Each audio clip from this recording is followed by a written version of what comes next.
एक पेशंट माझ्याकडे आला होता आणि त्यावेळेस तो मला म्हणायचा, सर मला मायग्रेन आहे आणि मला मायग्रेनसाठी औषधं द्या. जेव्हा पूर्ण सखोल हिस्ट्री घेतली आणि हिस्ट्री घेतल्यानंतर मला कुठेतरी असं जाणवलं की याला मायग्रेन नसून याच्या मानेमध्ये कुठेतरी प्रॉब्लेम आहे.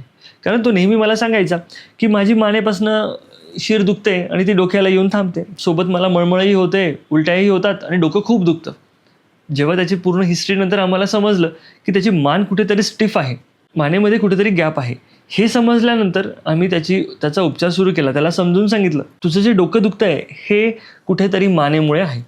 तुझ्या मानेच्या नसा कुठेतरी कडक झाल्यात, स्टिफ झाल्यात, मसल्स खूप कडक झाल्यात. म्हणजे बऱ्याचदा आपल्या मणक्याच्या बाजूला आपल्या काही मसल्स असतात, त्याला पॅरास्पायनल आपण मसल्ससुद्धा म्हणतो.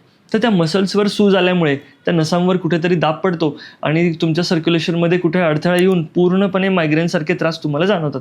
तर मित्रांनो, बऱ्याचदा प्रत्येक मायग्रेनसारखे दर्शवणारे सिम्पटम्स मायग्रेनच असेल असं नाही, तर त्या तुमच्या मणक्याशी रिलेटेडसुद्धा त्या समस्या असू शकतात.